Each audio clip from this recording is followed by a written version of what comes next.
What's up, guys? Here with you at FC Wonderkid, episode 125. Here with my guy, Breton. How are you? I am doing well, Alex. I know you're doing well because, I asked you before this. We are both very excited for match week 2 in the Champions League. So I know we're going to do some predictions there because the first game week, that was a lot of fun. But we also had a whole lot of other things that we got to talk about this weekend, including that Spurs game, the mystique of Big Ange. I mean, there's just a whole lot to get to, so let's not waste a moment. How are you doing? You saying Mystique of Big Ange, and I'm thinking Mystique of Xabi Alonso too, because they are Ooh. cooking those two managers. For me, the two biggest Yes, sir. surprises in terms of managers this season. No surprise if you're listening to the FC Wonderkid podcast. We predicted Xabi Alonso since the start. But people, we want to see your comments down below. And we saw last week Tommy Borucci, saying that Xabi Alonso is going bold and justifying it in a great way. And Vela70, thank you for commenting.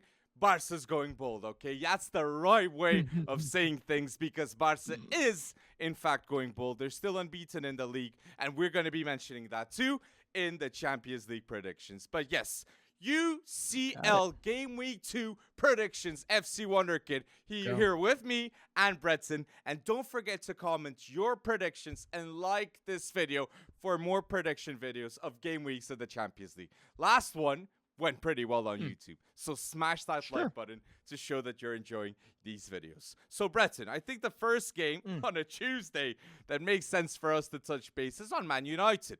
Because it's a long talk, right, Breton? What's happening at Man United? I've already gotten a lot of shtick for my my comments about Manchester United, and I understand it. I understand it, but with the Glazers, and I think whether you see it as a crutch, an excuse, whatever you want to do, I think Ten Hag's realizing that that just was a game. The Crystal Palace game. That was just a game that they should not have lost, and he understands that the club's fans want him to win as well. So this is a must win. I mean, is it not? I mean, it's a must win. They've lost 2, I believe, of their last 3 at Old Trafford, and that's just unacceptable. It's truly unacceptable, even with all of the injuries. And the injuries are bad, and they're getting worse when it comes down to it. But Rashford has not had a good game in quite some time, and whether or not that's him not being used properly or whatever, none of this changes the fact that Manchester United needs to put up or shut up when it comes to this. And I genuinely fear for this game because Galatasaray is coming in unbeaten since April 30th, 2023. I mean, they have not lost a game yet this season. Yeah, it's unbelievable. So I am genuinely worried for Manchester United, but I do think that they'll at least come away with this. I'm going to say a point with this one. What do you think? I think it's mandatory. I completely agree with you, Breton. Manchester United against Galatasaray, they must win. And they must start Garnacho for me too. I love Rashford. I think Rashford wasn't given at the start of the season a striker. But now, no justification for 7 appearances and 1 goal. That's what's happening right now at Man United this season with Rashford. And another thing too. Man United in the Premier League in their last 7 matches, they have more losses than wins. 4 losses, 3 wins, and there's no leaders. Bruno ain't a leader right now. Rashford ain't a leader. Casemiro ain't a leader. You need players that are inspiring this team, and that's the problem right now. I don't feel any player backing Erik Ten Hag in this situation right now, and that is worrying. No. That is worrying. Bruno Fernandes needs to do more. Like, Bruno Fernandes' legacy is on the line at Man United. He's going to be remembered as a captain of a poor team. Not something that Roy Keane is remembered for Man United fans. And that is the difference of making the right culture with the right leaders with the right results. And Erik Ten Hag's impact signings this season are 0. Lisandro Martinez is not being... sorry.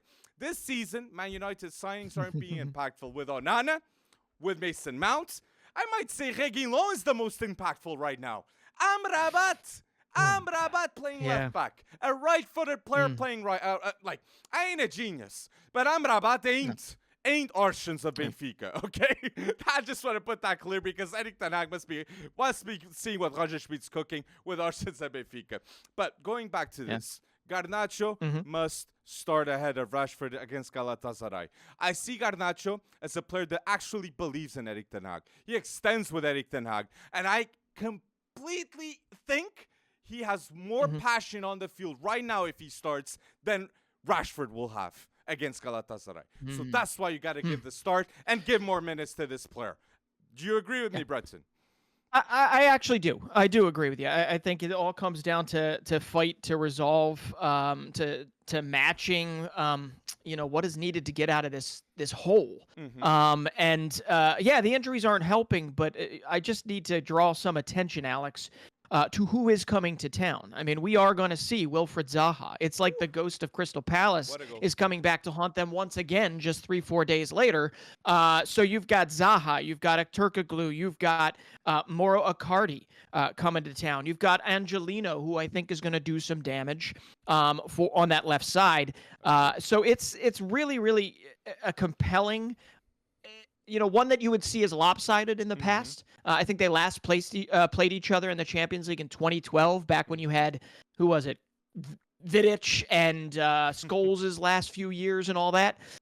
This is a very, very different Galatasaray, and one that I got to say, coming into this, I think they might be favorites. In terms of form, I agree. They're unbeaten this season. Yeah. And Icardi has 7 goals. Icardi ain't the Icardi of PSG in Turkey right now. No. And Zaha's first goal, that was beautiful to see. Confidence, right place, right time, and the right shot. Very intelligent player once again. I'm going to be saying, in this game, both teams score. But Man United must win, and that's why I would bet Man United. Because if he has another loss, especially against Crystal Palace lost at home, that can't happen. So I'm going to say Man United in this one. And that was going to be my next and final question to you here. So that's great that you think that they'll get it done. You think Garnacho goal in the midst too, or maybe Bruno comes up big. But hey, I just got to bring this up. It's been trending the last few days, obviously since the Palace loss. We've seen hashtag Ten Hag out. In what realm, in what reality are you Ten Hag out? I'm not Ten Hag out right now. Okay, he needs to be given the time, and let's see if he does the decisions, that tough decisions of benching Rashford, of maybe benching a Bruno Fernandes if it didn't work out. But the players he has, Mason Mount, Anthony situation, Lisandro Martinez situation, he's been unlucky. He has been unlucky in certain means. But others, I do believe he needs to have a harder stance. Like Rasmus Winter-Højlund, you need to start scoring, mate. You cost more than 60 million. This needs to happen. You have that mentality, you have talent, you have many things. But if you're not scoring, Martial's going to be playing once again. And I was saying Martial was a problem. So no solutions. So Rasmus Højlund, please be a solution to Man United, because that's why they got you. So that's what I really had to say, because that will make the difference. They have 11 goals conceded, Man United, and 7 goals scored. Because Rashford ain't balling, crazy. Winter-Højlund ain't balling, and Bruno Fernandes ain't leading the team to wins. So that is problematic, and Ten Hag needs to go bold. But tell us down below in the comments your opinions on this game. But let's go with these next games. That always comment down below your predictions to people. Union Berlin-Braga. What are you thinking here? Away for Braga. Yeah, well, Union Berlin, we're jumping all over the place here. We're in Group C now. Union Berlin-Braga. Well, Union Berlin needs something desperately. They're playing at home. They need anything from this match. They just lost to newly promoted Heidenheim. I believe they've lost, 5 in a row now? So I'm going to say that when their back is against the wall, as it likely has been multiple times as they've overperformed the last few seasons, that they will get at least a point. But I'm going to go a little bit further, and I'm going to say they will beat Braga, and it will be an ugly match. Ugly match. I think Braga can do something here, okay? I believe in Braga. Oh, I do too. I believe in Ricardo Horta. Oh, wait. Do you think it's going to go to Braga? Sorry. No, I think Union Berlin is going to devolve this game into an ugly match somehow. And I think that they are going to get a loose goal, and I think they're going to win 1-0 in this one. It's an oddly specific match, but they really, really need one. So, yes, I think Braga can play football, really good, solid football. It's just whether or not they can do it in Berlin if Berlin plays the way I think they're going to play. I'm going to go with 2 Braga, so a bit biased on my end because I'm Portuguese too. But I love Al-Musrati. I love Simon Banza that's coming off the bench for Abel Ruiz, Victor Gomes. They played for the under-21s of Spain. This is a Braga team with a ton of options. And please pay attention to Al-Musrati that would start for many Premier League teams. Even a Wolves next to João Gomes. That would be a terrific duo. But yes, okay, so Salzburg, Real Sociedad. This is an interesting one because I saw, everyone saw the goal of, not the goal, the celebration of Kubu, okay? The twerk celebration, man. He's smart. Japanese, he's the best Japanese playing right now. Takefusa Kubu ahead of Mitoma. Right now, that's the discussion. And that twerk celebration just went across the world. So master in marketing too. Going bold, Kubu. And only Bellingham and Lewandowski have more goals than Kubu in La Liga. So it's true.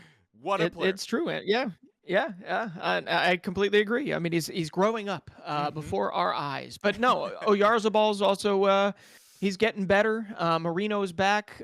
Real Sociedad, I think their biggest issue heading into this particular match is going to be Lenormand and how injured he might be after their win this past weekend in La Liga. But yeah, Salzburg, though. I mean, come on. We've got them sort of firing on all cylinders. They've had some scary moments here and there, but they've got Schlager in goal, and they've got Roko Simic, who's having a whole lot of fun these days. So Salzburg at home, I'm not going to discount them. I think Sociedad is probably a stronger team on paper, but I think that they're going to draw in this particular one, and I think it's going to be a very entertaining, attacking affair. I agree. In terms of youngsters and in terms of players that can make a difference, like we saw that Salzburg had the youngest team ever in Champions League history. It was 21 years old and a half. And a half. And then 21 and a half. And then you add Takefusa Kubo to the mix. You got to watch this game, okay? So I'm going to say that both teams are going to score. I'm going to go with my guy Rocco and maybe Kubo. But I think that's the safest bet. But I'm going to bet on Salzburg, okay? It's a bold take right now. But Salzburg in the Champions League, they cook, okay? And I think this team with 2 strikers against Benfica, that was highly pressing game 2 from both. Oscar Clau, great player too. All the players in this team, you should pay attention. So pay attention to Salzburg, pay attention to Sociedad, and I'm going to go with a draw too, which I like it. Well, one name to add to this list here has got to be Karim Konate, because I know he was kind of deadpanned for missing a penalty and all that good stuff. I think he's going to start to come out of his shell more. Kid's only 19. Another part of that, I believe he was, is he Generation Foot? No. Yeah, I think he might be.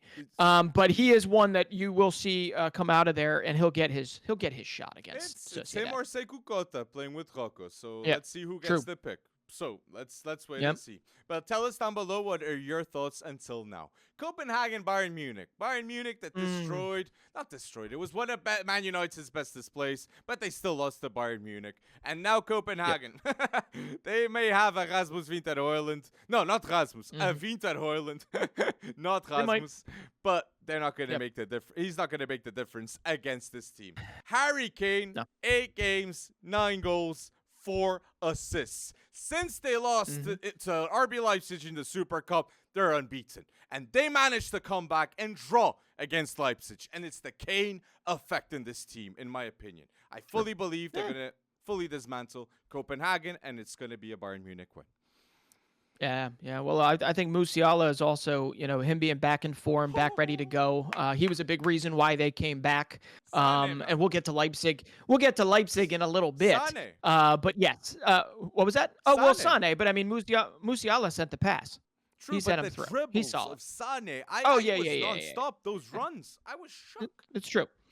Yeah, and listen, Copenhagen, the only thing they've really got going for them here is that it's in Copenhagen, 1, and 2, that Bayern and Copenhagen, I believe, have never played in the Champions League previously. So, that first-time effect, you never know, but I highly doubt it. And to be honest, I doubt Tuchel will do this, but I would love to see Matisse Tell get a start because he's got 5 goals in his 7 games this season. Oh, wait, hold on. Scratch that. Matisse Tell, 7 games, that sounds really, really misleading. He has 5 goals in 279 minutes played this season. So Matisse Tell, no, he's not going to supplant or take over Harry Kane anytime soon, but I really would like to see him have an expanded role in a game like this where he's got to prove that he can get it done. Because Champions League is Champions League, whether you're in Copenhagen or Paris or back in Munich.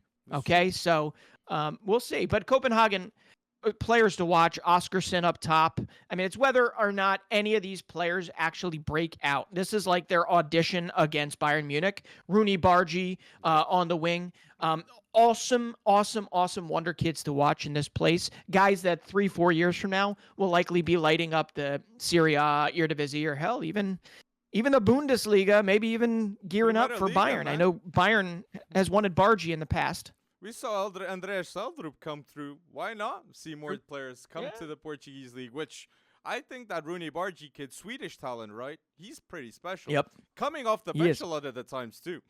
And he makes a difference. Yep. So a lot of people should pay attention to this team. So, Lens against Arsenal. Well, good news for Lens. Ellis Wai scored. So just wanted to mention that straight off the bat. But good news for Arsenal. I think Arsenal are a dark horse, okay? At least going to the quarterfinals of the Champions League. I think they're in the right group to make that happen. The first time since Wenger they're in the Champions League, which is mad. Big respect for Arteta and Bukayo Saka. If Bukayo Saka is going to be considered a world-class player from the world's point of view, it's not just balling out for England. It's balling out in the Champions League for Arsenal, which I think he's going to do that. In his last 9 games, 9 goals and assists. That is unreal, and that is the leader of Arsenal next to Martin Odegaard. So I'm going to be going with Arsenal winning this game.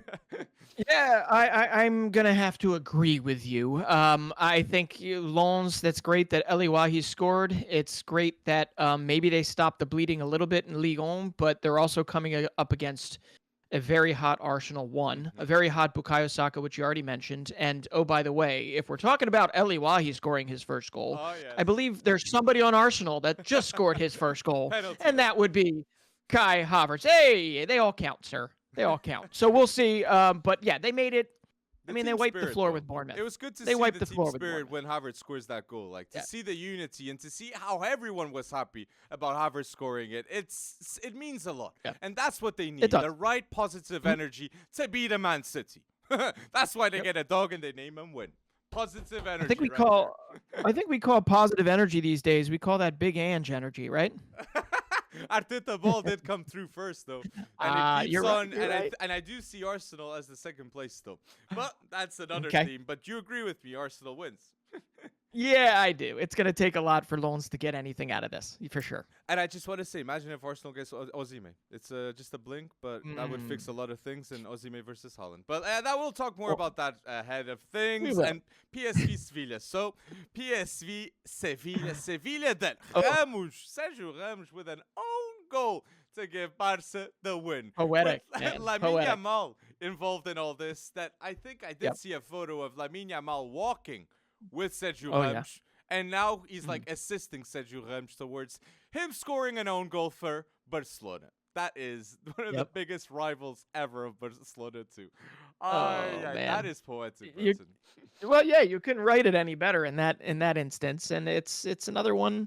It's another instance where Barcelona, they're getting the right the right cuts, right? I mean, they're putting themselves in the right positions. They're still taking their opportunities, and in this one, it goes their direction because when they win, even if they don't play their best, Xavi's going to take it any day of the week. But in this particular case, that was very poetic, and now Sevilla gets to come in and play a PSV squad, obviously at.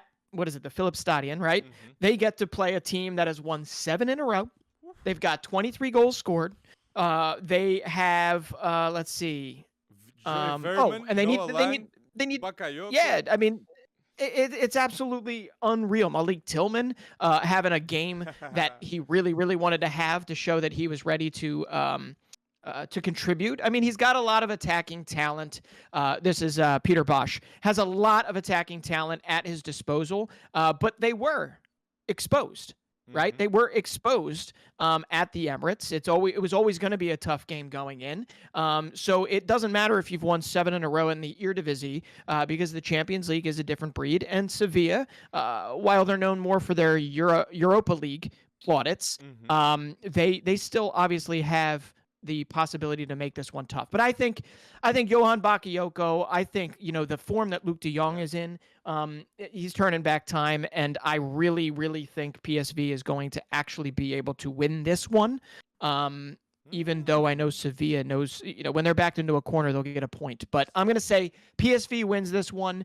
And I'm going to say late Ricardo Pepi winner. I'm going to say maybe a draw with a late goal to draw it by Sergio Ramos.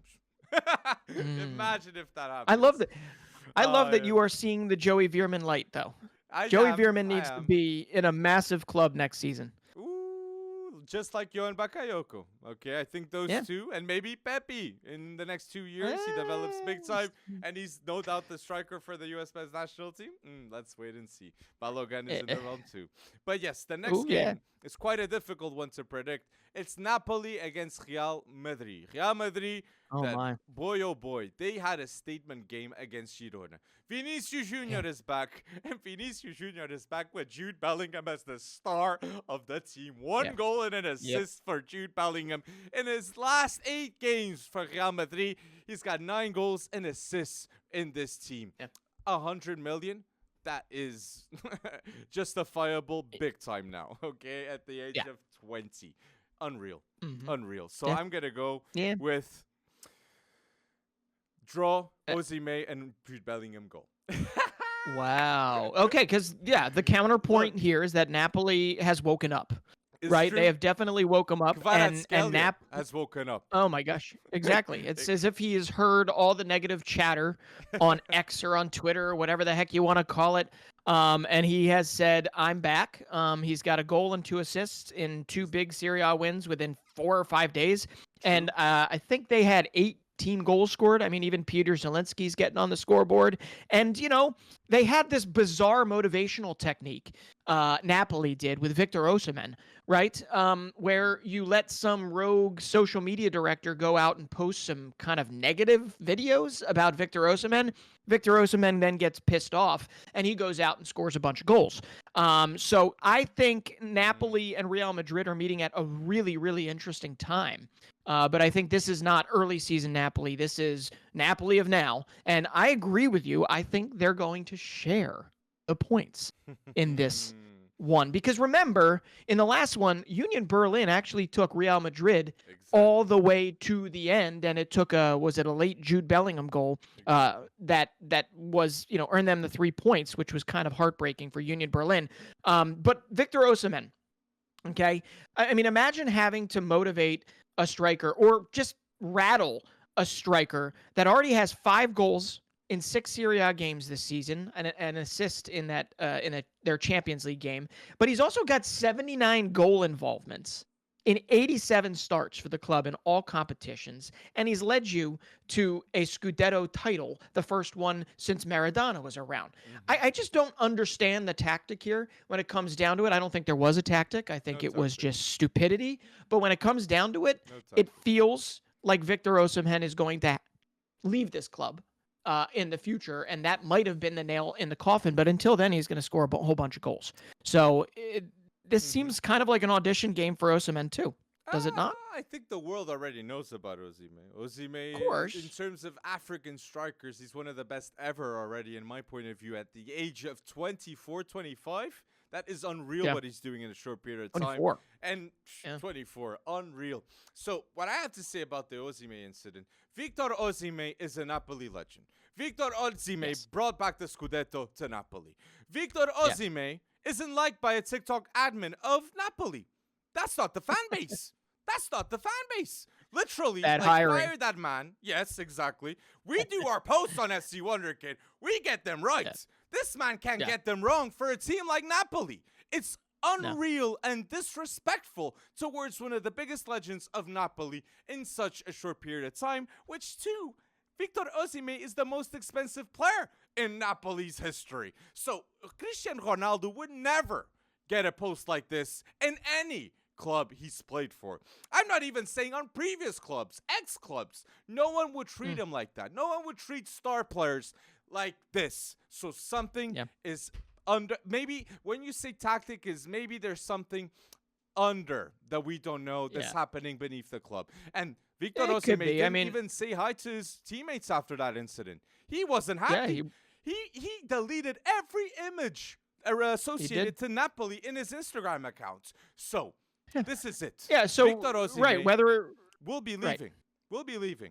He will be leaving Napoli soon. And I think the biggest contenders to get Victor Osimhen, one is Real Madrid, because they are badly in the need of a striker. And let's imagine Osimhen, Vinicius, Mbappe one day, Rodrigo's in trouble. But Bellingham behind them, that would be unreal. And the other club's Chelsea, because Chelsea is desperate for a striker, and they will pay whatever it takes, okay, to get a man with his solutions. And a Didier Drogba type thing, okay, he's Senegalese, different legacy, but African, and to make a difference at Chelsea. I would love to see him at Osimhen at Chelsea. It would be interesting too. So I'm going that would be interesting. but if you want to win right away, Real Madrid is your choice, and that's why I did mention this is an audition game, right? I mean, obviously, yes, they are very aware of the skills he brings to the table, but Osimhen will be looking, and Kvaratskhelia will be looking to kind of cement their name in there, because this is that Group C matchup. I think everybody's been kind of salivating over. But hey, quick little shout out before we move on from this game, which I think we both are seeing them share points. I got to shout out Girona. I don't know if this is the last time we'll see them at the top of the La Liga table before Real Madrid and Barcelona have kind of replaced them at the top. But my goodness, I mean, for a club that plays in front of like 11 to 12,000 people, it's a smaller town in Catalonia. It is a beautiful town, and they've still got a very, very attractive team, young team to watch from here on out. I hope it continues. I hope this humbling from Real Madrid at the hands of Real Madrid does not deter them. But it was so much fun to watch that first beginning of the season, and we'll see if they can come on back. But anyway, Napoli, Real Madrid. Your predictions until now in the comment section down below. I said draw, so don't forget. You said draw? Don't forget to comment your predictions in the Champions League too, and like this video if you're enjoying it. So the next game, Inter Benfica. Just like you said, a Group C being a Titans clash of Titans. I'm sorry. This one is one that will make the difference in terms of who goes through in first or second or even third. Okay, Benfica, that was a tough loss towards Red Bull Salzburg, but Inter are balling out. Lautaro Martinez scored 4 goals in 35 minutes. He did this. And Marcus Thuram has 4 assists.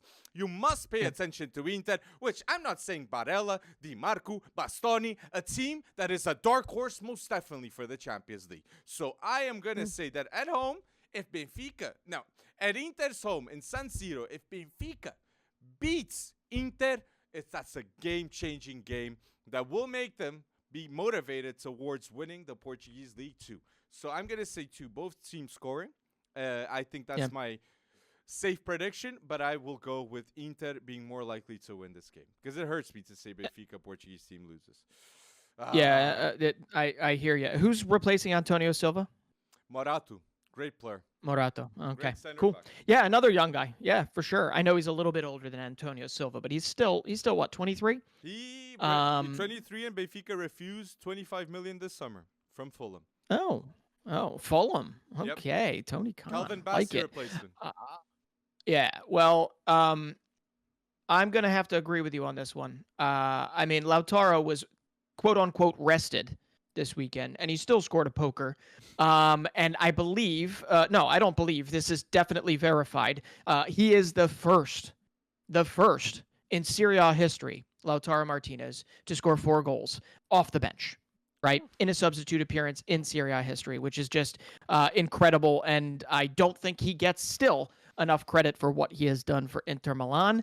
And I don't know. I mean, I think Benfica is going to scrap it out, but I do think Inter has enough to win here. And but if João Neves brings that dog energy that he had against Porto, who knows? Who knows what can happen here? You're a good player here. And Di Maria, too. Di Maria for Benfica, he's 35 years old. He's uma lenda do clube. An Argentinian legend too, with 8 games, 6 goals, 2 assists. And this started the season. And Trubin? Oh, Did you like Trubin in that game? Trubin played Was better. he good in that game? Trubin, and he had moments in which he had good saves. But in terms of, like, I still want to see more, okay? But I think it's a positive start to go against what happened at Salzburg. And he defended a penalty against Team Nins too, which was important for Benfica. But yes, you mentioned João Neves. João Neves, a 19-year-old João Neves was the man of the match in a Clásico against Porto.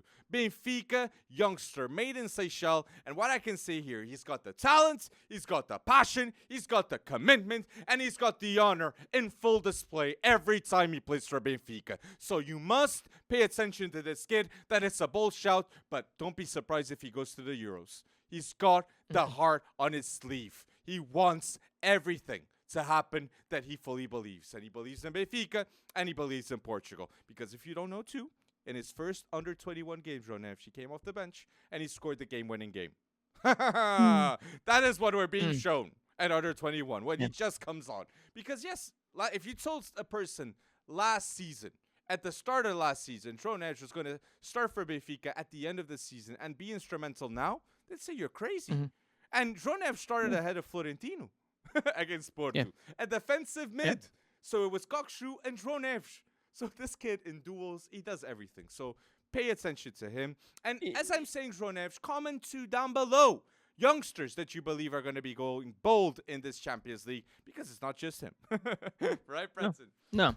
Right. We got Feyenoord against Atletico de Madrid against Feyenoord. That's why I'm saying it's not just him. Because we have an interesting game to see. It's not in Rotterdam, it's in Madrid. But I still want to see Arne Slot doing something. Yeah. Unfortunately, though, their most effective player, as of right now, is serving the second of a 2-game suspension.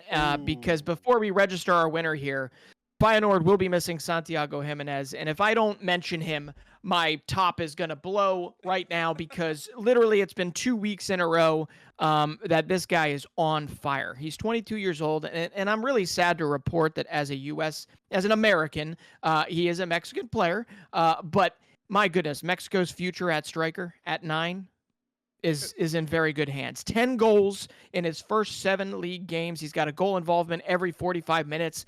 And he was bought just for $6 million, I think, from Cruz Azul, and he's got 33 goals and 35 starts. And he's also led them to an Eredivisie win and a European final, if I'm not mistaken.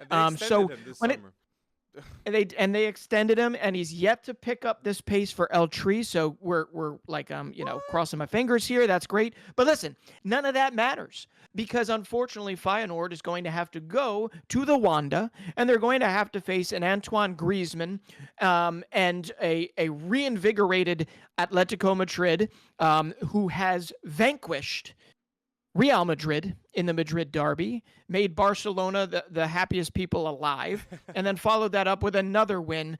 So I only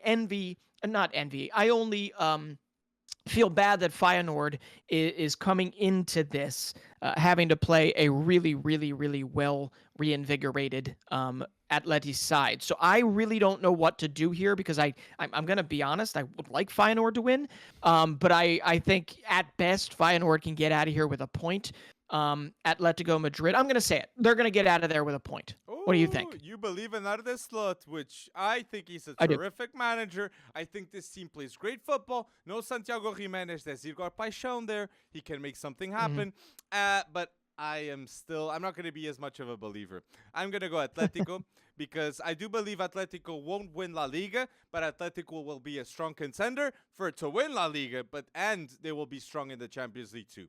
It will be very difficult to eliminate Atletico de Madrid in this Champions League games. And whoever plays them and eliminates them in the future will be a tough matchup. Maybe it will be a City, another team like that. So I'm going to be going with Atletico with a Griezmann masterclass that he's balling out, people. Griezmann, he really is. Great football. One of the best players in La Liga. I'd say it's Griezmann or Jude Bellingham right now. And but I go Jude still. Maybe it's the bias of FC Wonderkid, being Wonderkids. But here we have another game here with Antwerp Shakhtar Donetsk Wonderkids, we always say Artur Vermaelen, pay attention to him. Sudakov Yes. on Shakhtar's side, great player too. But I'm going to go with Antwerp because I believe the Belgium champions will surprise people. And I think they will win this game. Wow. Okay. I'm a little surprised that you went with that, but yes, I think they're a better team than what was kind of, obliterated by João Felix and Barcelona. They're in match week 1. So I agree with you. I think Royal Antwerp is going to win, and I think you need to watch out for Soumaila Koulibaly, who was on the books at Borussia Dortmund, and then Royal Antwerp picked him up for cheap. He is slotted right in at center back, and he has been very good growing into that role as they navigate the Champions League for the first time in 60+ years. So it's really, really impressive. I like their makeup, and Shakhtar did not do necessarily anything to make me think that they are going to come in here and, knock Royal Antwerp's socks off. But yes, Vermeeren, Koulibaly, those are two you definitely have to watch. And one of the best players in the Pro League over the last season and a half has been Gel Bataille, he can play on the right, on the left, and he's a fullback that is kind of on the moderately young side, but I think you'll see him get picked up by a quote-unquote bigger team in the future. So definitely watch them, but I go with Antwerp. Yes. So we're both agree on this one. So comment down below your predictions until now with this. Celtic Lazio. Yep. Well, this is an interesting matchup, okay? See Brendan Rodgers against Mauricio Sarri. Two interesting managers that are very well known worldwide in football. But I think this is going to be electric game at home. Champions League games at home for Celtic. It's always interesting and historic. But sometimes. So I'm going to be saying Celtic to win this game with Abada bowling out. Ooh, well, listen, 12th man is real. Celtic Park has it. I think Big Ange left a really nice blueprint behind for Brendan Rodgers to build upon. So I'm going to agree with you. I think Celtic is going to actually win this game because I don't know what's going on in Rome, but the two Roman clubs are having terrible starts to the season. I mean, absolutely terrible starts to the season. Lazio has won 2-7, and Maurizio Sarri, I don't think, can smoke any more cigarettes faster than he already is. But listen, for Celtic, you mentioned Abada. I'm going to mention Matt O'Reilly. Matt O'Reilly, up until he was picked up by Big Ange, okay, up until he was picked up by Celtic, was playing in League One. Okay, and now he is considered one of the most important players on the pitch for Celtic. He just signed an extension. He's already got, I believe, 5 goals this season. He just signed, he's a midfielder too, and he just signed that contract extension, but he also just provided the dramatics against Motherwell, where they scored in the 97th minute to walk away with all the points. So 12th man's going to do their bidding here. Celtic wins over Lazio in, I think, one of the shock upsets. And you say 12th man, you can say the same with this team. Signal Iduna Park, Dortmund against AC Milan. AC Milan, that is a team with a ton of history in the Champions League. It's a tough one to predict, but I'm going to give a shout out to the AC Milan midfield. No Tonali, no problem. Tijani Reinders, what a signing he's been. Under the radar, one of the best midfielders in Calcio right now. And Yunus Musa.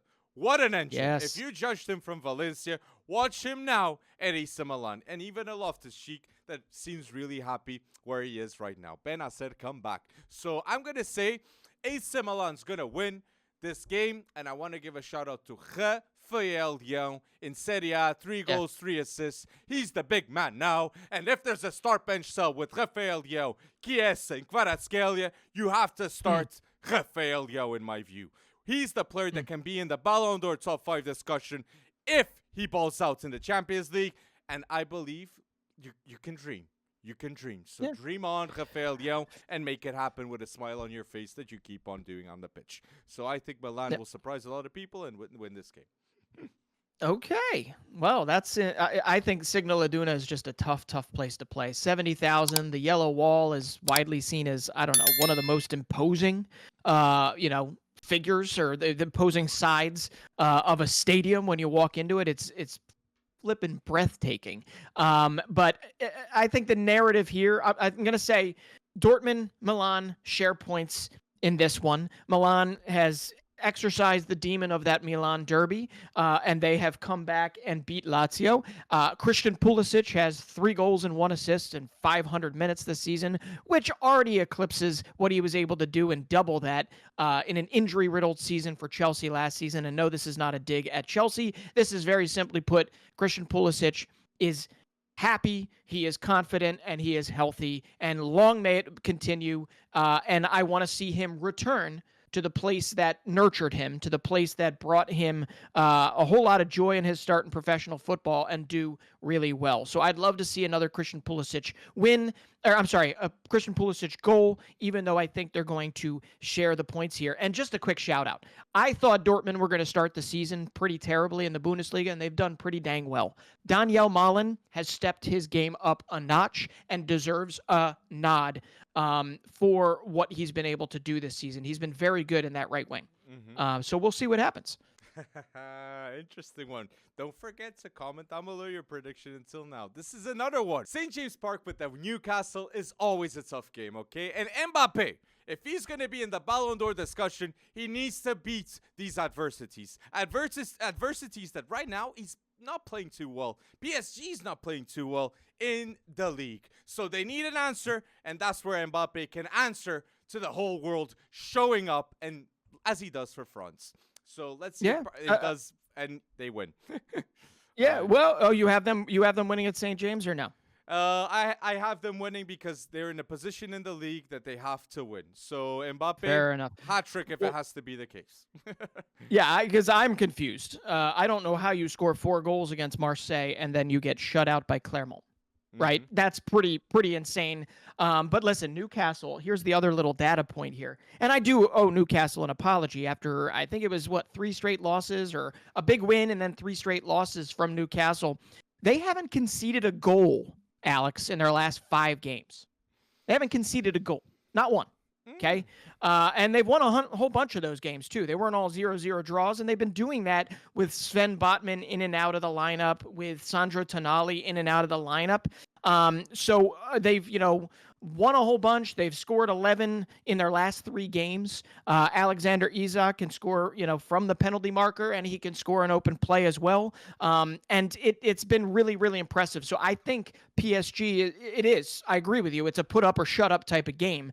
Either PSG is going to get beat relatively soundly by this Newcastle team, or PSG is going to light them on fire because Mbappe, something, gets inside of Mbappe and just makes him want to take it out on all of the tune. So I don't think there's a sharing points type of situation here. I think one is going to win or the other is going to win. And I am going to take the other end of this. I'm going to say sound defense wins. Newcastle rules the day on this one, and they win a pretty historic game against PSG. With 0 goals suffered in their last 5 games, which is impressive. It's crazy. As you just mentioned. Pretty good. Yep. Comment down below what are you thinking about this game too. Leipzig, Man City. Leipzig, a team that didn't manage to beat Bayern Munich, winning 3-0. So this is going to be an interesting one. And Man City, a team that loses to Wolves, okay? A team, Wolves, that has no more Matheus Nunes, no more Ruben Neves, no Raul Jimenez, but they have Pedro Neto. That Pedro Neto is a star when he's not injured, okay? Pay attention to this man, one of the best wingers in the Premier League at such a young age. Please, okay? So I just want to say City needs to have a response. And just like I said with PSG, I say fully the same with Man City against Leipzig. And they have demons in the past, okay? Haaland scored 5 goals in the past against RB Leipzig. I fully believe that he can make something very hard for them, and he can score a hat-trick in this game. So I'm going to say Man City winning away from home at Leipzig. Okay. Yeah, I mean, he's due, right? Haaland, if I'm not mistaken, it's been a while since he's been scoring some goals. I really don't know. I'm kidding in some respects. But yes, he was shut out this last game against Wolves. Yeah, and he was on the bench the game previous to that in the Carabao Cup that they lost. So, yeah, I mean, Erling Haaland is probably due. And, yes, Leipzig is a he's perennially scored a lot of goals against Leipzig. But listen, this is Xavi Simons. right? This is Benjamin Sesko. This is, Castello Luqueba scored a goal. This is almost FC Wonderkid in the Bundesliga. And they also have some wily veterans in there. And maybe Manchester City's licking some wounds. I don't know. But Pep Guardiola came out and he said, there are a lot of games that have been played. And we have to navigate through them. Rico Lewis has been in there a whole lot more than we've seen in the past. So if there's ever a time to face Manchester City, I don't know which side I'm on here. This is either a good time because they're coming into it flagging after losing 2 games uncharacteristically, or it's because they've lost 2 games that RB Leipzig should be very, very, very afraid. But Leipzig went toe-to-toe with Bayern and look like legitimate contenders. And we'll see who shows up more. But I think Manchester City will win this one. Legitimate contenders don't lose the 3-0 win. That's what I got to say. In my point of view, I see Bayer Leverkusen ahead of Leipzig, in my point of view. And with Bayern Munich ahead, definitely. Yep. So I disagree with you on that sense. But let's wait and see if this game is going to be as interesting as you're expecting, because I believe Man City are going to win it confidently on my end. So Red Star, Young Boys, what you go here? I will go with Red Star because I see a ton of people in the comments, and I did see that Red Star, they were beating Man City that first off. So I got to give credit to credit's due. So I'm going to say Red Star wins at home. And I'm going to agree with you. I already told you I switched my tune on this. I think Red Star will be in 3rd place. And I think Young Boys, after selling Fabian Rieder to Stade Rennais, I think Red Star will get it done in Belgrade. So I don't think we need to spend too much more time on this. But who knows? They could. This is a big one for them if they want to continue in the Europa League. It's true. It's true. It's definitely a statement game for both teams, whatever happens. Yep. And here, the last game, the final prediction. And we most definitely hope you have liked this video until now and you have commented at least one prediction, okay, of all the games we talked. But yes, it's Porto against Barcelona. Barcelona that is playing away. Barcelona that is unbeaten in La Liga. And Barcelona that in their last game, they won 5-1 against Royal Antwerp. I believe Barcelona is going to win this game, but Porto could make it interesting, and pay attention to Diogo Costa, Ivan Jaime, this Taremi. Taremi can score goals in the Champions League. He likes the big spot, the biggest stage in this case. So, but yes, I think the defense of Barcelona, it's unreal to me. I love Ronaldo Araújo, but it's unreal that off the bench, Ronaldo Araújo is coming off many times. The defense of Balde, the defense of Christensen, the defense of Conde, and Cancelo and Ter Stegen has had 2 clean sheets in 2 games they're played together. So they're showing good results, and Ronaldo Araújo coming off the bench always gives more options towards a pacey winger, towards a tough physical striker. He is the worst enemy of if that happens coming off the bench. So I'm going to say that Barcelona is going to be winning this game. And Rafinha, well, that's and no De Jong, right? So, hey, and Porto won their first game, Shakhtar, 3-1. Yeah, so I don't know. I'm not saying Barcelona's limping in. They're still playing great football. They're obviously not necessarily scoring as many goals as they previously were. Yes, they beat Royal Antwerp 5-0 in Champions League play. We're talking more about La Liga. So I think they're actually maybe, quote-unquote, a little more vulnerable than maybe we're talking about here. But, boy, what I'd love to see Nico Gonzalez get the start in midfield. I know it's probably going to be Eustáquio and Varela.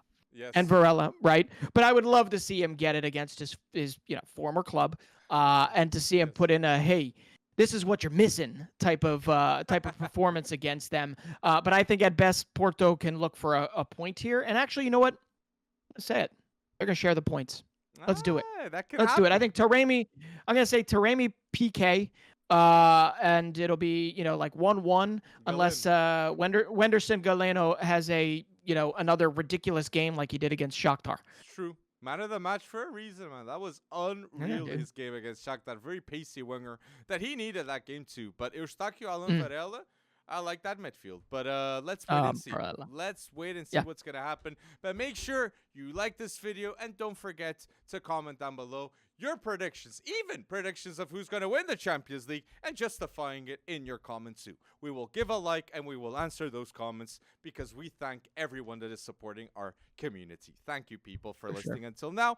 And let's go with like Tottenham. I just want to mention Tottenham fast, because you mentioned an Ange in the Celtic talk, and I was like, oh my God, Tottenham is surprising everyone. Okay, that was yes, it was an historic win. Okay, for the bad for the good reasons and for the bad reasons. But the good reasons are that Tottenham and Big Ange is unbeaten in his last 51 home games. The difference of Tottenham is clear. It's Big Ange. The identity is new. It's Big Ange's. The tactics are new. Big Ange. The new reference of the club come because of Big Ange. Players improve like Bissouma, Udogi, Bohu, Son because of Big Ange. And a difference from Man United and Tottenham. Man United signed Onana, Mason Mount. Let me see another signing that they did. Rasmus Viter Højlund. So Man United gets Onana, Mount, and Højlund.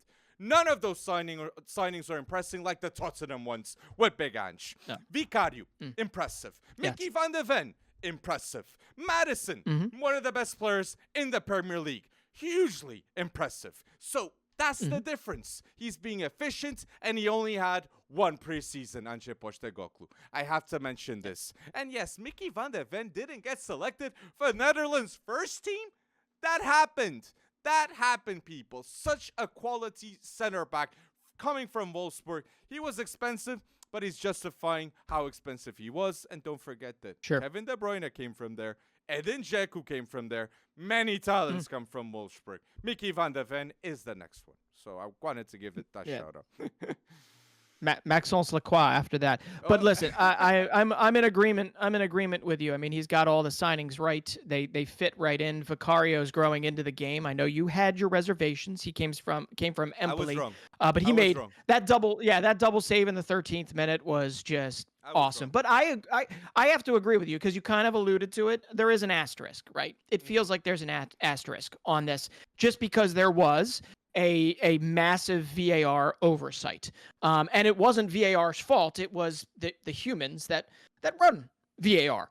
And I don't know how you go about and you litigate that and you change that. But when it comes down to it, I do know that this is only the second time in Tottenham's history that they've had a manager come in and go unbeaten in their first 7 games. Okay. I also know that Big Ange is only the second manager in Premier League history to have a team in their first 7 games score 2+ goals. And that's without Harry Kane, people. That's without Harry Kane. That's with Son. That's with Richarlison setting up Son. That's with, there's just a lot of good things, a lot of fight for the next man up type of situation that I'm really, really liking. And we have to remember, this is a Liverpool team that has not lost, period, since April. They have not lost the longest in 6 months' time. Run in the Premier League with 18 games. Tottenham destroyed it. And not destroyed it. I wanted to say I wanted to give credit to this. No, I wanted to give attention to this. The refereeing in that game was horrible. That was one of the worst refereeing I've ever seen in Premier League history. There was a clear goal from Luis Diaz. And let's be honest, I agree with Klopp with the statement of who played football. Curtis Jones, that was... It's a doubtful decision, okay? And it's something that with the time, with the speed, with the decision making, it's very hard to just give a straight word with that. And even the first yellow of Jota, like that was a bit, in 90 seconds though. Exactly. So I gotta question this. So there is something against Liverpool. There is. Yeah. I mean, look, they lead the league with 4 red cards. I know 2 in this game. They lead it by a lot. And they also lead the league. I believe they've hit the woodwork more times than anyone else in the league as well. So you're talking, it's only 5 times. It's early in the season.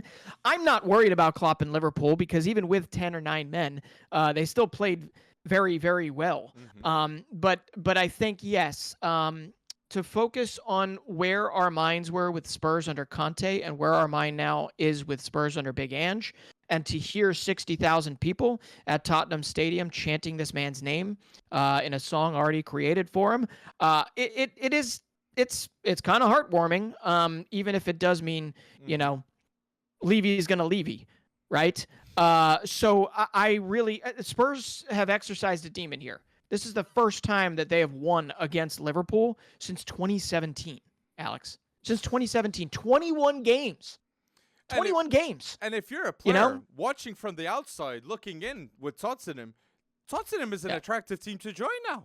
They're going to be playing Champions League football soon. Like, Daniel Levy will shut everybody up if he goes bold in January with signings. Because now's the time. It's more than evident that Tottenham have a real chance of ending top 3 against the likes of Arsenal, Man City, and good teams like Newcastle that are balling out right now. And Liverpool. Yeah. So that's what they got to do. They have to do it right now. So I think it's an interesting thing to say. And yes, let us know what are you thinking about all this that we're mentioning, about Tottenham, about Liverpool, because times are changing and Tottenham now is winning without Harry Kane. The times are really changing. But yes, they times really are really changing.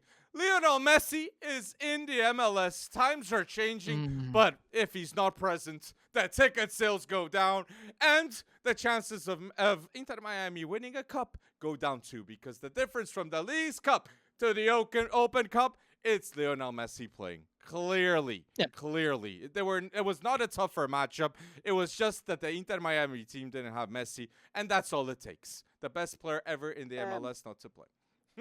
and here, it might change things. It certainly disrupts the narrative of going worst to first. And they've, all in all, I still view his introduction to American soccer as being overwhelmingly successful. Yes, ticket prices go down, right? I mean, the market is the market. If Messi's not playing, don't care. Busquets is human without Messi, without Jordi Alba, for sure. When it comes down to it, though, this is still an overwhelmingly positive introduction here. And for those that don't know what Alex is alluding to here, it looks like Leo Messi will be ending the season very likely due to a hamstring tear that he got on international duty, and then aggravated even further when he played that 35-minute cameo in that big win at home. So it sounds like if Inter Miami is going to do it, do the improbable, go from worst to first, which the worst part has nothing to do with Messi because he wasn't here for it. It's going to take a whole lot. So it doesn't seem like it's going to happen this season. And I'm going to paint it. I'm here to paint it in a very positive light. Let the man rest. In fact, give it your best college try moving forward with Busquets. But Alba is hurt too.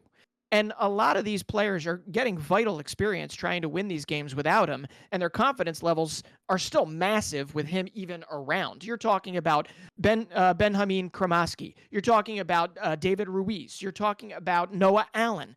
These are Facundo Farias and Tomas Alvarez. But the Messi effect has started. It is only just beginning, and my hope is that he gets healthy, because when he does get healthy and Alba gets healthy, Inter Miami, I am saying this with no problems and no reservations in my heart, are obviously MLS Cup favorites. They're obviously MLS Cup favorites. So when it comes down to it, I don't like being right that him playing every 3 days is just not fair to a 35, 36-year-old, even if he is getting paid the money he's getting paid. But when it comes down to it, he will be able to have Miami will be able to have a much better team around him next year. I'm hoping that this starts.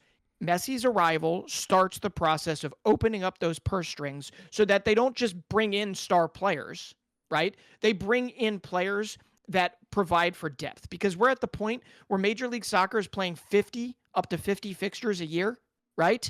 And they still only have a roster of about 30 players, okay? And they have to dip into their academy or whatever. There needs to be more roster flexibility so that you don't need to put so much of a burden on Messi, on anyone else in the league. We can talk about all the other teams as well. But when it comes down to it, a healthy Messi, a better roster construction, and more open purse strings for all the teams next season because of higher eyeballs brought in thanks to Messi, it is going to be absolutely massive. So Inter Miami, fans and Messi fans, if you're looking at this as, a opportunity missed, he got you guys the League's Cup. He got the first trophy in Inter Miami history. I see that as an absolutely overwhelming positive. They lost the Open Cup final without him, and I think they're not going to make the playoffs, and I think that that's okay. Collect your players, collect your supporters, and get ready for this next season, because I think Inter Miami can do exactly what FC Cincinnati has done, which is FC Cincinnati is the first team to go from the bottom of MLS to the top of MLS and win the Supporters Shield within however many years. So kudos to them for doing that, but watch out next season. Inter Miami is coming, and they're coming in hot.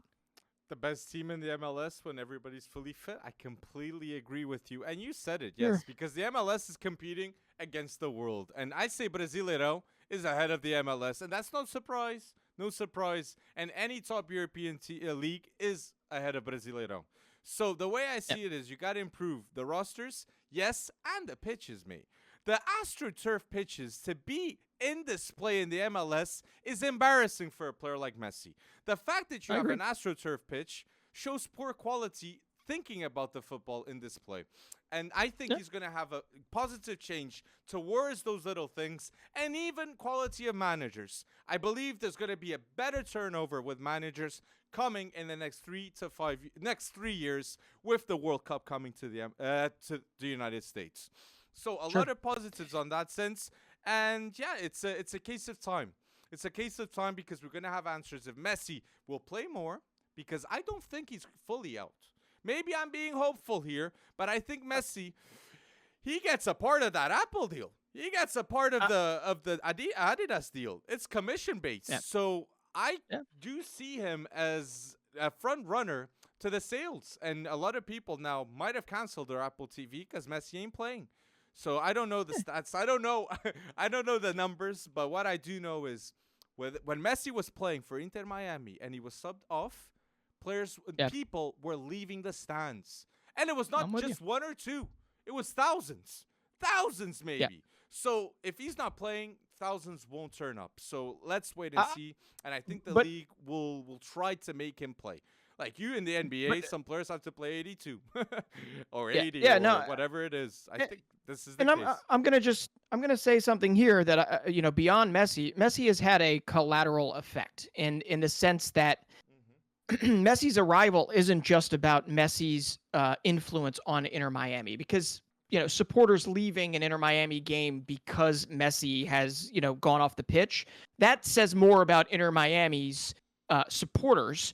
So far, I know they have a very, very, very strong supporters group, so I'm not knocking them, but it's more about the player than it is about the club there. But what Messi has done indirectly is, I guarantee you, and I don't know if there's metrics to prove this, but they have created and solidified their the supporters of every other MLS club, especially the strongest ones. The Philadelphia Union, FC Cincinnati. I mean, you are talking about a fandom that is just getting stronger and stronger and stronger because it's less about Messi coming. It's like, we got to be the ones to beat Messi.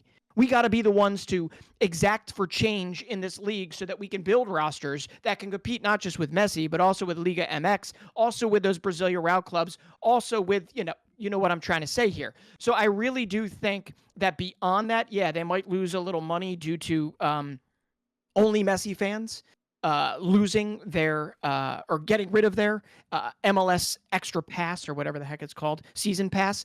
But in the end, I think it also creates and makes every other franchise in Major League Soccer much stronger, just having a guy like Messi to make everybody else up their game. So I hope that continues, because it certainly happened for Houston.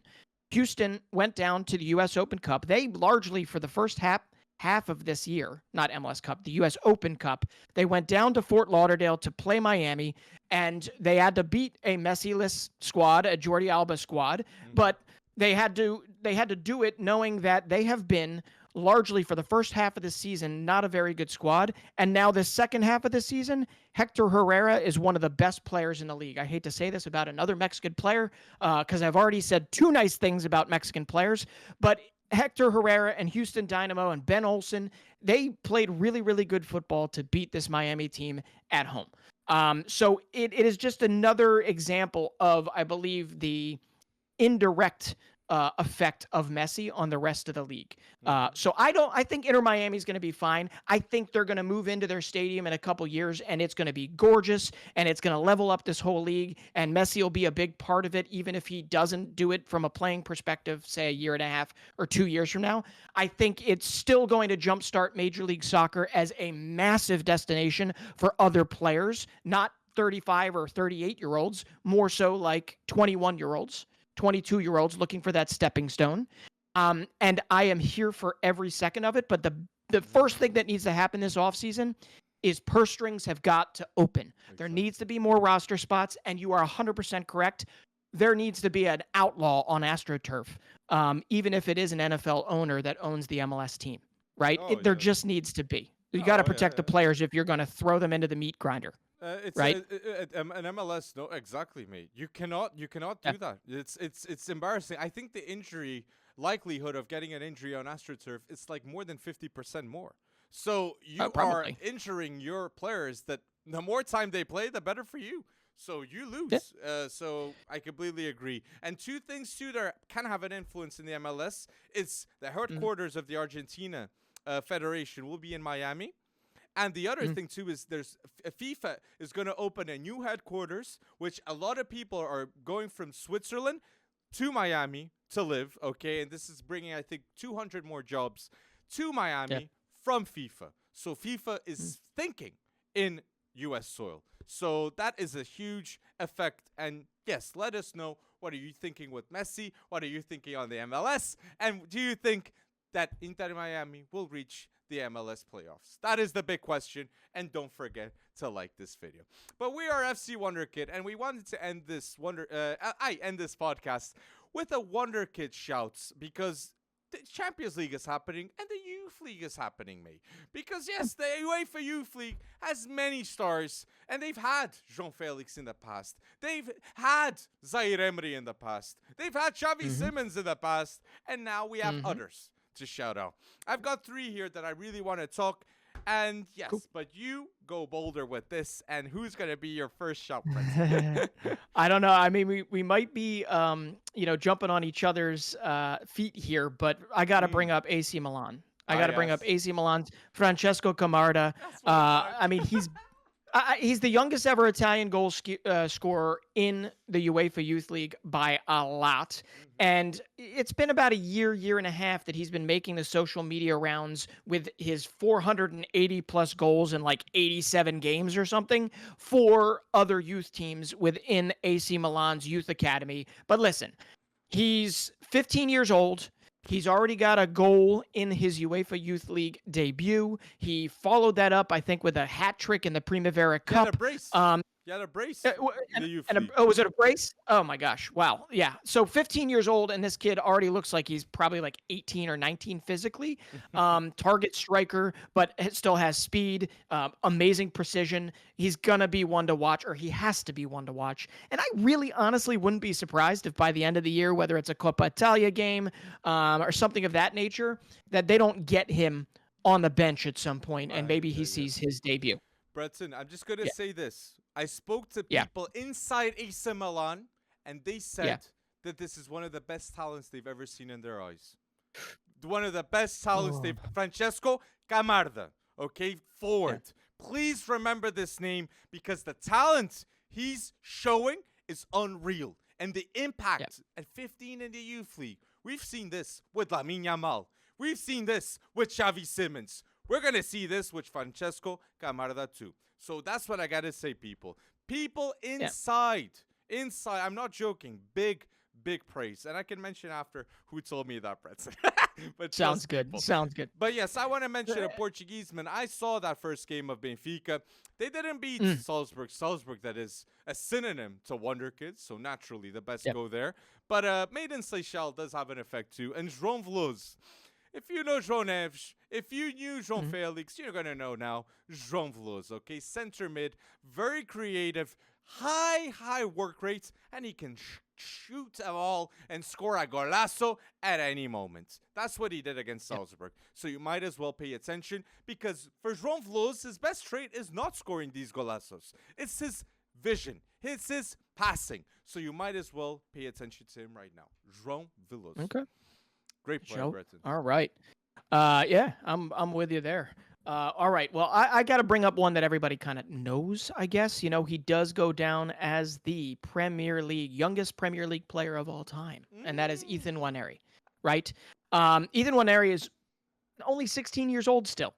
16 years old. And it's been a little while since he actually set the milestone of becoming the youngest ever in Premier League history. But he has also backed it up. He has climbed the Arsenal ranks, which these days is getting harder and harder and harder to do. And at 16 years old, he has seen, as part of the U19 setup, right, which is what the UEFA Youth League is, he is already seen as one of the most important players in this Arsenal side. More importantly for Arsenal, they were able to enter into an agreement with him where come, I believe, March, he turns 17, he will sign a professional contract, and that, for now, ends the pursuit of others, like, you know, Manchester City and others that have definitely been sniffing around Nwaneri. But he did get a knock the other day, so I'm not entirely sure if he's going to feature in Tuesday and Wednesday's match day. But obviously, if you're looking at the next person to come through at Arsenal, Ethan Nwaneri's actually already taken the pitch in a Premier League game for a very small moment of time. But he is definitely somebody you're going to want to watch, because he's a 16-year-old playing with U19 players. And he definitely holds his own. Well said. And Chelsea even tried to snatch him. Yeah. Arsenal, he maintained, he trusts the club, he trusts the process, and very well shout out, because I remember he was 15. He was 15 when he got that. How my days Arteta went bold with that decision. Another Portuguese man I'm gonna shout out here, and for me it's another one you must remember. I've seen many Olival talents, and this is one of the best Olival talents I've ever seen in my eyes. Rodrigo Mora. Remember the name, Rodrigo Mora, okay? He balled out in his first UEFA Youth League game. He's a great winger. Technique-wise, he's very fast. And once again, the decision-making on Rodrigo Mora is above his level. And his level right now is playing Youth League at 16. So don't be surprised if Rodrigo Mora does get him some minutes in Porto's A team, because he already plays for Porto B2. The youngest player ever to play for Porto B. Rodrigo Mora too. Wow. So it's giving me Fabio Silva vibes with this. Let's just hope he gets more minutes for Porto than Fabio Silva did. Okay, this is a player that won the best Prêmio Revelação no Dragão. So there was like Porto, 130 years old. Congratulations, Porto. And they did a ceremony in which he was elected the best talent of Porto. So you might as well pay attention, because even the club stating just that. At 16, Rodrigo Mora. They signed an extension in his birthday. That's special. Yeah, that's awesome. You break my brain when you say 130 years old. You just break my brain. I mean, it just goes to show you, like, when I think about American soccer, when I think about our side, and I know this is a little tangent, we have just started, and at 130 years, my brain cannot even comprehend that.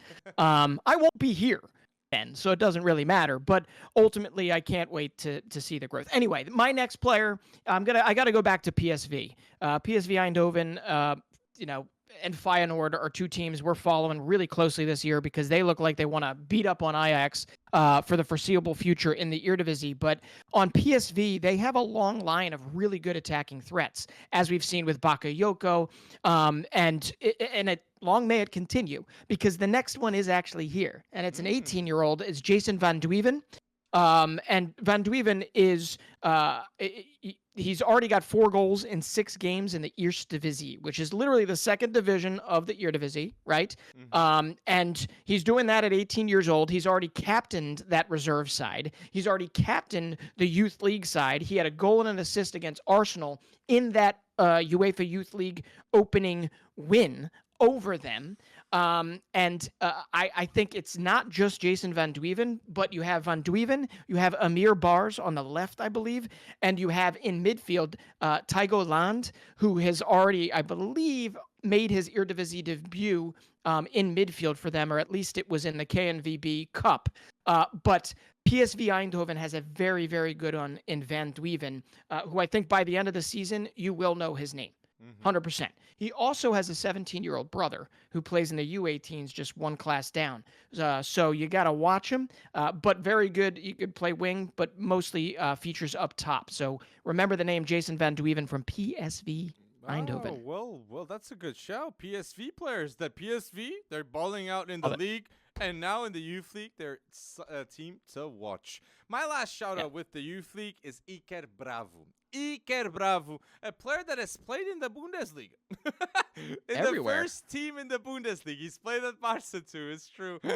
And now with Real Madrid, the striker of this team at Castile and at Real Madrid in the youth league. I think Iker Bravo can make the difference. I think Palacios is another player you must pay attention. Great player. And just like Sergio Arribas, he came from this UEFA Youth League system. This system that you don't become a Galactico mandatory, but you can get some minutes and can get a chance. Look at Carvajal as an example.